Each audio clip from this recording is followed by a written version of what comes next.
The great resignation is over and the job market is absolutely brutal, but it's even more brutal if you fall into one of these five categories. It doesn't mean you can't get a job, but it's gonna be a lot harder. Number one, entry level. Entry level is always hard. It's always a numbers game. You gotta apply to a lot of jobs, and really you gotta get in as quickly as possible. These are the easiest jobs for companies to hire, and it's really hard to get in. So you just have to keep on applying to jobs. Number two, if you're going from self-employed to being an employee again, it's challenging.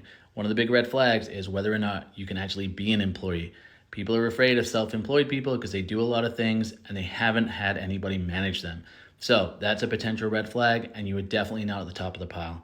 Number three, you've been loyal to your company for a long time. I know that sounds like a good thing, but for your new employer, that could be a potential red flag. They're gonna worry about how you're gonna adapt to something new. Along with being loyal to a company, if you appear to be a job hopper, this is also a red flag. Now, the hard thing with job hopping is there's no universal number. It's very subjective, and it's up to the hiring manager to determine what they think a job hopper is. But just know, the more jobs you've had in the last amount of time, the more of a job hopper you'll appear. Number four, if you're re-entering the workforce after a long time, this is always going to be difficult. Kind of like entry level, you just need to apply to a lot of jobs. And number five, if you're looking to make a career change or a career pivot, it's going to be difficult.